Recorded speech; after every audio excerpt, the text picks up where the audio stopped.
31वें बाल विज्ञान सम्मेलन का उपमंडल भोरंज में हुआ शानदार आगाज। खबर है हिमाचल प्रदेश के जिला हमीरपुर से, जहां 31वें बाल विज्ञान सम्मेलन का शानदार आगाज आज भोरंज के राजकीय वरिष्ठ माध्यमिक पाठशाला से शुरू हुआ। इस सम्मेलन में माननीय विधायक सुरेश कुमार ने मुख्य अतिथि के रूप में शिरकत की। उन्होंने बच्चों को खेल कूद के साथ साथ पढ़ाई में रुचि लेने का आह्वान किया तथा विज्ञान विषय में रुचि पैदा कर उसमें आगे बढ़ने की प्रेरणा दी। इस सम्मेलन के मुख्य संयोजक जिला विज्ञान पर्यवेक्षक राजेश गौतम व हिमाचल विज्ञान अध्यापक संघ के अध्यक्ष विकेश कौशल ने बताया कि भोरंज ब्लॉक से बाल विज्ञान सम्मेलन का आगाज हुआ है तथा इसमें लगभग 625 नन्हे वैज्ञानिक भाग ले रहे हैं तथा लगभग 75 स्कूलों के नन्हे वैज्ञानिक इसमें हिस्सा ले रहे हैं। नन्हे वैज्ञानिक अलग अलग गतिविधियों में भाग ले रहे हैं, जो क्रमशः science model, science activity corner, quiz competition तथा मैथमेटिक्स ओलंपियाड जैसी गतिविधियां हैं। विज्ञान पर्यवेक्षक ने बताया कि यह बाल विज्ञान सम्मेलन भोरंज ब्लॉक में 3 दिन तक चलेगा तथा अंतिम दिन विजेता बच्चों को पुरस्कृत भी किया जाएगा। इस मेले में राजीव मेहर, विजय बनियाल, राकेश गोल्डी, रिंकू जरयाल, सुशीला शर्मा, बीना देवी, तरुण विकास, प्रवेश कुमार, विक्रम शर्मा, राजकुमार, कैप्टन कृष्णचंद, रमेश चंद, चमन काकू, चंदन ठाकुर सहित कई गणमान्य व्यक्ति मुख्य रूप से शामिल रहे। स्थानीय पाठशाला के प्रधानाचार्य ओंकार सिंह भाटिया ने सभी का स्वागत, अभिनंदन व धन्यवाद किया। देखें हिमाचल प्रदेश से स्टेट इंचार्ज रतन चंद की रिपोर्ट। के लिए संघर्ष किया और आप अंदाजा लगाइए कि उस वक्त 16वीं सदी में किस तरीके का माहौल होगा जब औरतों को विवश किया जाता था, सती होने के लिए औरतों के अधिकार नहीं थे। उस वक्त इन्होंने आपकी लड़ाई लड़ी, तो कितना कठिन दौर से ये गुजरी होंगी आप कल्पना कीजिए। हमें भीमराव अंबेडकर जी की हमें स्मरण करना चाहिए, जिन्होंने इस समाज को एक सूत्र में बांधते हुए एक ऐसा संविधान हमें दिया है, जिस संविधान की वजह से आज पूरा देश जो है वो एक है, उसमें समानता का अधिकार हमें दिया गया है। हमें ये नहीं भूलना चाहिए कि अंबेडकर जी ने मात्र अनुसूचित जातियों या जनजातियों के लिए इस संविधान में प्रावधान नहीं किया। जितनी हमारी महिलाएं यहाँ पे बैठी हैं, हमारी बच्चियां यहाँ पे बैठी हैं, आपको जो संविधान में अधिकार मिला है समानता का, वो डॉक्टर भीमराव अंबेडकर जी की वजह से मिला है, क्योंकि आपको संविधान में वो चीजें लिखित मिली हैं। अन्यथा इससे पहले वो अधिकार महिलाओं को इस देश के अंदर नहीं थे। हमारा जो रूढ़िवादी समाज है वो इस चीज को मान्यता नहीं देता था, तो इन्होंने बहुत बड़ा संघर्ष करते इस समाज को एकजुटता में बांधते हुए हमारे इस नए भारत का निर्माण किया है। आज हिंदुस्तान का जो संविधान है उसकी बदौलत पूरा हिंदुस्तान विश्व में एक बड़ी शक्ति के रूप में उभर रहा है। लेकिन आज इस संविधान को भी बहुत सारी चुनौतियों का सामना जो है वो करना पड़ रहा है। आप युवाओं को इन चुनौतियों से जूझते हुए भारतीय संविधान की रक्षा के लिए आगे बढ़ना होगा, तभी ये देश एक रहेगा, तभी ये समाज एक रहेगा।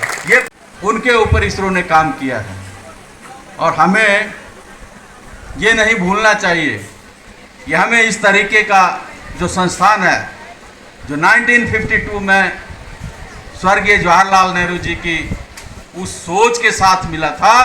उन्होंने उस वक्त ये सपना देखा था कि हिंदुस्तान को एक दिन चंद्रयान पे चंद्रमा के ऊपर पहुंचना है, मंगल के ऊपर पहुंचना है। ये सपना जवाहरलाल नेहरू जी ने 1952 में देखा था। ये बड़ी हमारे लिए बहुत एक हैरान करने वाली बात है कि हमारे जो नेता थे इस देश के, उनकी सोच कितनी लंबी थी, आज वो हम अनुभव कर रहे हैं। उन्होंने उस वक्त ये सोचा था कि हमें इस तरह के जो संस्थान हैं उनकी आवश्यकता है।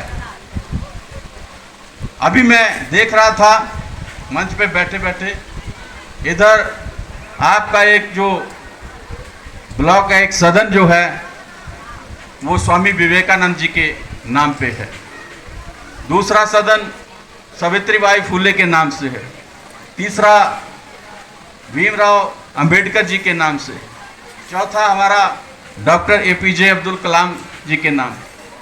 ये तमाम वो लोग हैं जो हमारे इस देश की शान है, जिन्होंने इस देश को बनाने में, इस देश को संवारने में और बच्चों को प्रेरणा देने में बहुत सराहनीय कार्य किए हैं, जिनकी जितनी हम प्रशंसा करें उतनी कम है। हम स्वामी विवेकानंद जी को लें, इन्होंने हमारे युवाओं के साहस, एकाग्रता और बौद्धिक ज्ञान को किस तरीके से पूरी ऊंचाइयों तक ले जाना है, उसका अध्ययन इन्होंने हमारी युवा पीढ़ी को दिया है। सावित्रीबाई फुले की बात अगर हम करें, आज जो नारी शक्ति हमारी यहाँ बहनें बैठी हैं, जो अध्यापन का कार्य कर रही हैं, हमारे जो बच्चियाँ बैठी हैं जो यहाँ पे पढ़ाई कर रही हैं, इनका आज यहाँ पे जो बैठने का सपना है वो तब साकार हुआ है जब सावित्रीबाई फुले जी ने आपके अधिकारों की लड़ाई लड़ी, वरना इससे पहले आपको ये अधिकार नहीं थे, औरतों को पढ़ाई करने का अधिकार नहीं। तो को विस्तृत करना आज के इस युग की बहुत बड़ी आवश्यकता है। आज मानव का जो जीवन है वो साइंस के बिना बिल्कुल भी संभव नहीं है, बिल्कुल भी संभव अगर हम करें। आज छोटे से छोटे भी हमारे जीवन की जो घटना है वो विज्ञान के साथ जुड़ी हुई है, और हम ये कहें कि हमारा जो जीवन है आज पूर्ण रूप से विज्ञान के ऊपर जो है वो निर्भर हो चुका है। हमारी जो रोज की दिनचर्या है वो विज्ञान से शुरू होके विज्ञान के ऊपर समाप्त होती है। हम सुबह जब उठते हैं तभी हम वैज्ञानिक उपकरणों के उपयोग से अपना दिन का जो है आरंभ करते हैं, और रात को सोने तक जो है वो वैज्ञानिक उपकरणों के उपयोग के साथ हम रहते हैं। तो हम विज्ञान के बिना मानव के जीवन को असंभव समझते हैं। आज विज्ञान की जितनी उन्नति हुई है ये हमारे इस देश का जो ढांचा है उसकी एक तस्वीर प्रस्तुत करता है। मैं अभी इस प्रदर्शनी में देख रहा था, एक बच्चे ने इसरो का मॉडल लगाया है। हमारा जो चंद्रयान 3 है उसका मॉडल का यहाँ पे प्रदर्शन किया गया। हमें ये बड़ी खुशी होती है कि आज हमारा देश किन बुलंदियों के ऊपर पहुँच चुका है, और इसरो जैसा जो प्रतिष्ठान है जो पूरे विश्व भर में साइंस की उन्नति के लिए और साइंस में अलग अलग खोज के लिए जाना जाता है, आज उस इसरो के ऊपर हम गर्व महसूस करते हैं। आज हमारा देश जो है इसरो के ऊपर गर्व महसूस करता है। आज हम चंद्रयान 3 लेके आए, हम मंगलयान हम लेके आए,